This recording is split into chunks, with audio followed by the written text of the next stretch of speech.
Dahil nung nakaraan, alam nyo naman na nakausap natin si Bibi Sara. So, labas na ba natin? Game na? Kasi marami na rin nagtatanong kung ano ba yung video na hawak ni Bibi Sara na yan. So, lalabas naman natin. Game na ba kayo? Hindi, ito syempre, hindi lang si BP Sara may hawak niyan. May mga hawak din yung iba yan dyan. Syempre, malay mo, hindi natin alam ang panahon, tapos biglang hindi may lalabas yan, diba? Pero, pinakamaganda niyan ay si BP Sara ang maglabas ng video na yan. Okay, ito, pag-usapan natin, pasabog ni BP Sara, may hawak siyang video. Ano ba ito? Video, ito na ba yun? Okay, panoorin natin. Baka mamaya, pag nilabas ko yung video, hindi pala naman pala yun. Di ba, napahiya ako. Okay, panoorin muna natin. Meron kayong, yung hinihintay nyo na kwento, may na-expect kayo na kwento sa good government na hearing about sa'yo, ma'am. Hindi about sa akin, about sa kanya. Boom! I mean, yes, about sa akin. Pero, Coming from him. directed, related sa kanya. May video pa yun eh. Patay. Patay na. Gago! Di kaya ito na nga yun. Oy, shoutout, BP, sarap. Grabe to. Tapos sabi nila, ako daw yung hindi mapagkatiwalaan. Hindi nga lumalabas yung video. Wala nga nakakaalam ng video eh. Ako Patay. lang. Gago! Kung ito na nga yun. Video, ma'am. Ma'am, anong video, ma'am? Basta,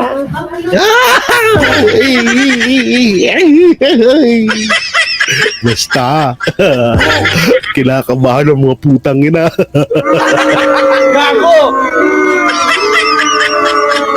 Kinakabahan ng mga buhaya. Yumini. Kinakabahan ng mga kupal, oh. Gago! Kinakabahan ng mga kupal. Sabi ko, putang ina, ito na ata yung katapusan ng karir ko dito. Gago!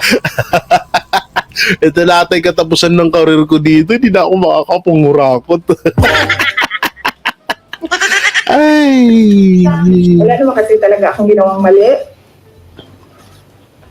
Pero kung sa tingin nila meron man, dalhin nila kung saan, dalhin nila sa impeachment, dalhin nila sa korte, sasagutin namin. Kaya ako very casual kasi masasagot ko kasi lahat ng sasabihin nila.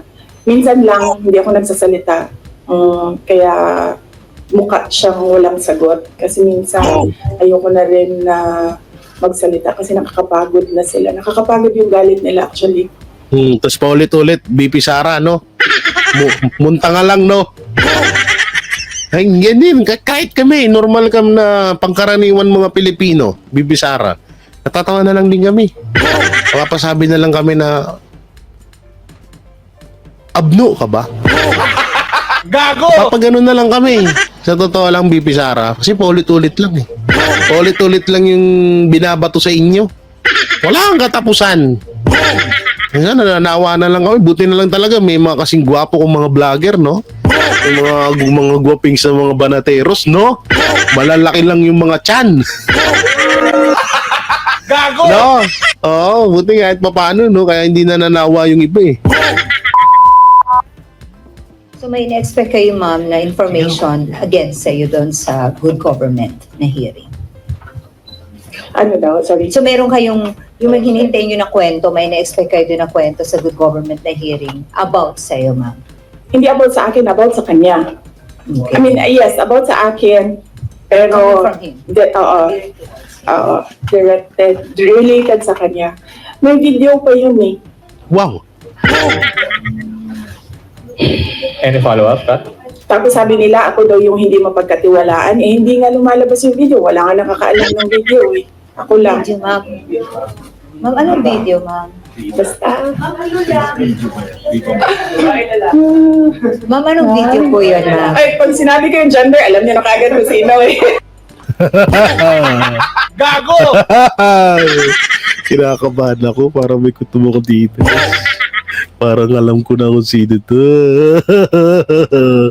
Pag ina yung gender. Bakit may lalabas yung gender? Magbubula. Gago! Ano siya? Parang lalaki siya na parang babae.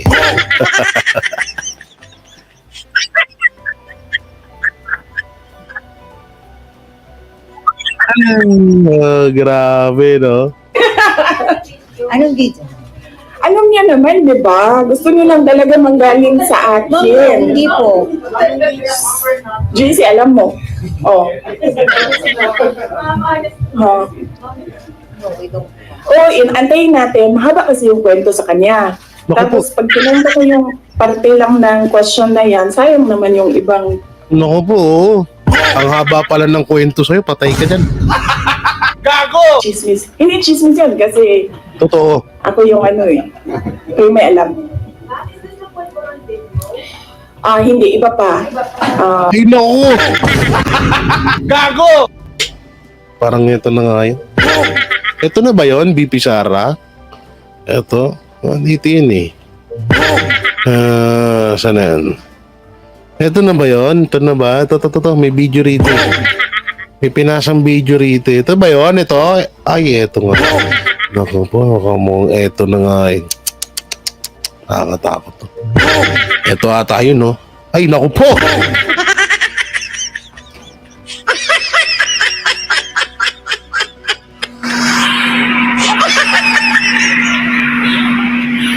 Pakinggan natin yung boses, ha?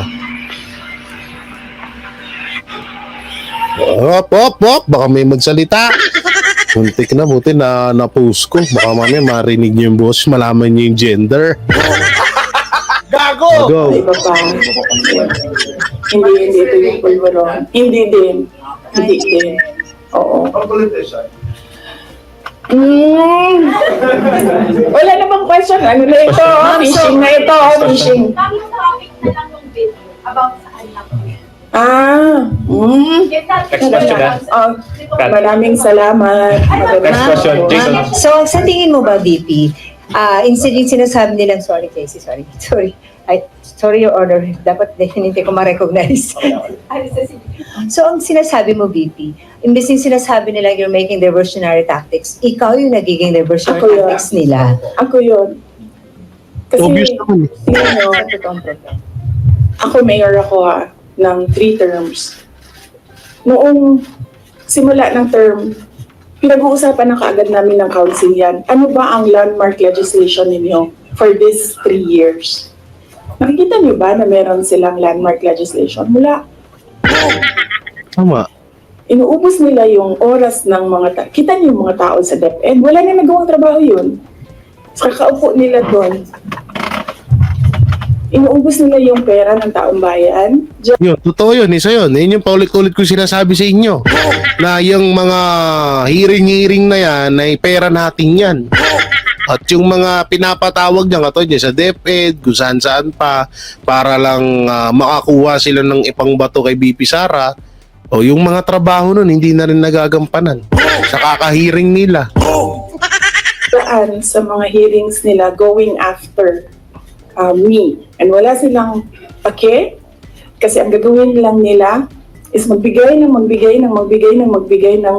pera kung saan-saan. Kasi wala naman kasing Magbigay ng pera kung saan-saan, na pera din naman natin. Gago! Diba? Oo, bakit? Pera ba ni Romualdez yung pinamumudmud niya?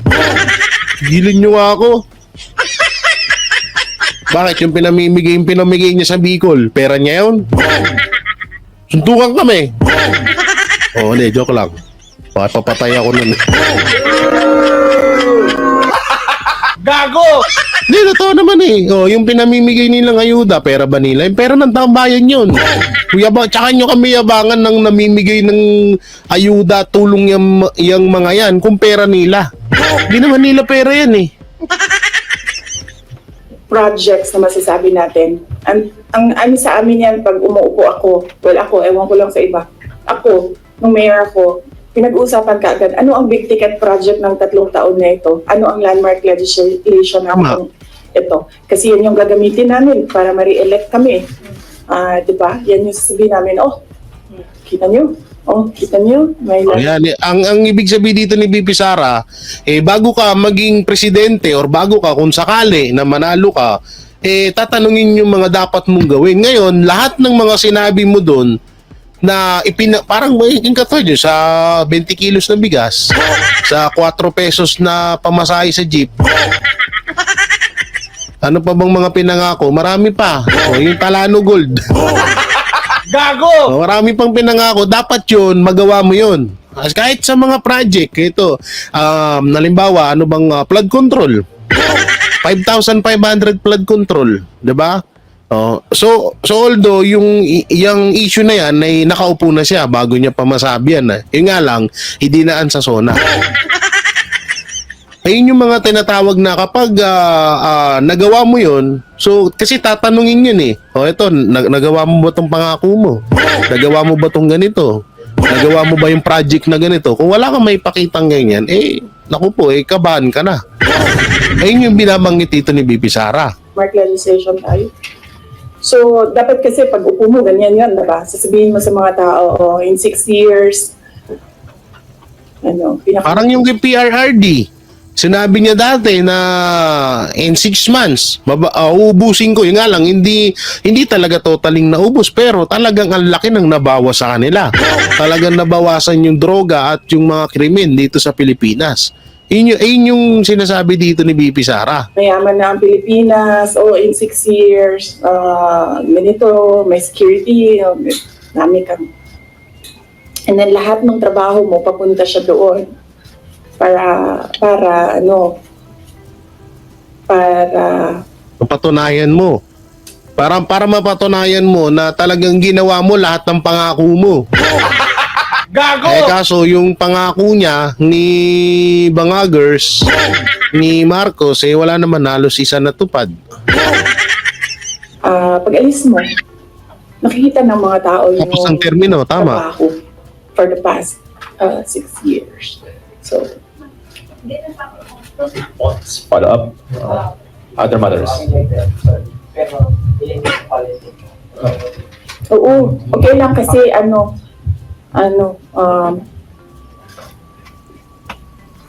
inano niyo yung traffic para pumunta dito. So, kunin niyo na lahat. Thank you, Kunin niyo ma'am. na lahat ng mga kailangan ninyo. Huwag lang about siya. Okay. Okay. Pangalanan natin siya. Hindi siya Nakakatakot yung mga ganyan tinginan ni BP Sara, no?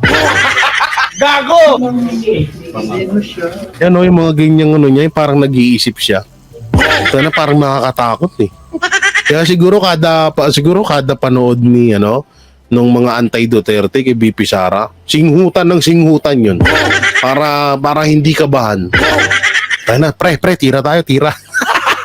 Gago! Pre, tira tayo, kinakabahan ako. Baka madulas bigla si BP Sara, mabisto ako.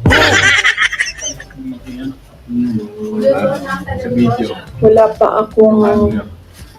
Actually, wala akong code name para sa kanya eh. Sinasabi ko diretso yung pangalan niya kapag ginalibak na ko siya. Baka pwede naman sa yung pangalan. Pipilit talaga nila no? Ma'am, COC filing na po next week. Will you be endorsing senators? Or may Senate slate po ba kayo? Sa ngayon, wala. Wala akong Senate slate, wala akong senators. Kasi nga sabi ko, nakatutok kami defending the office of the Vice President.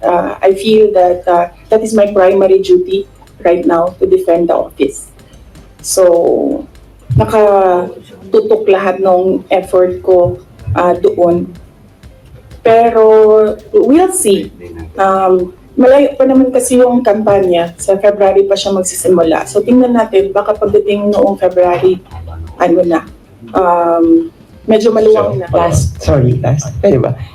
Sorry, when you agreed to run with President Marcos in 2022, did you ever imagine yourself being in the center of controversies and even impeachment rumors less than halfway into your term?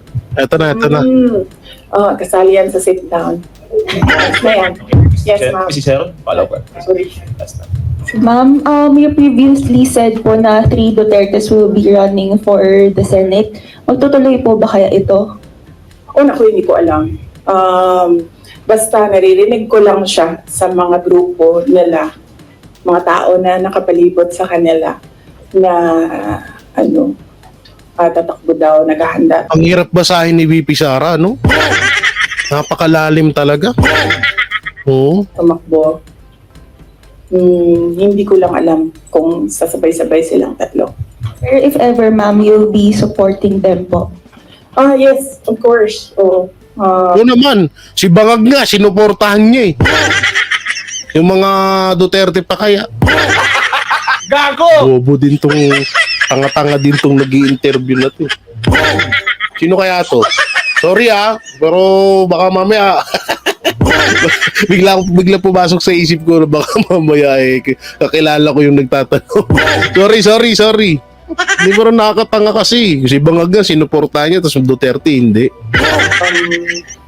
Nandito ako para sa... In fact, nagtanong na ako sa kapatid ko sa Slate doon sa Davao City, pati yung mga konsehal, tinanong ko sila. Sabi ko, meron ba akong matutulong sa inyo? And then they all said na, wag ka nang tumulong dito, kami nang bahala.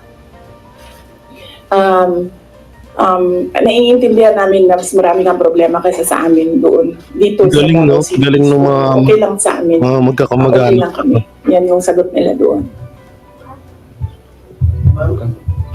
Sorry, ma'am. PDP has allied with 3 parties. Ang HLP po ba ready to ally with the PDP? Wala pa kaming discussion na Advice sa inyo ni PRRD. Wait lang i-forward natin doon sa video. volcano eruption, ganyan. Wala kasi sila sa mga apo. So, inisa-isa nila from... Ang lagi lang kasi nasa kanya is nakikita lang niya pag, Are you guys satisfied? Okay. Dami pala. Okay, mukhang tapos na pala. Oo. So yun lang no, kung ano man yung video na hawak ni BP Sara na yun, lalabas ko na ba?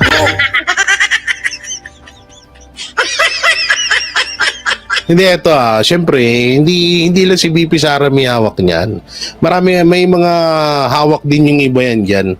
Syempre, malay mo, hindi natin alam ang panahon, tapos biglang hindi may lalabas yan, diba? Pero, pinakamaganda niyan ay si BP Sara ang maglabas ng video na yan.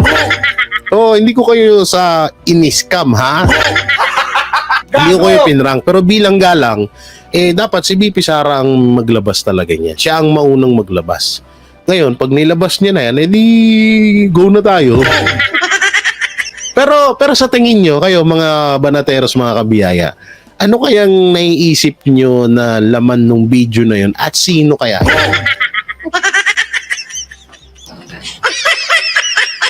Kasi doon pa lang nagkaroon ako ng pwedeng babae.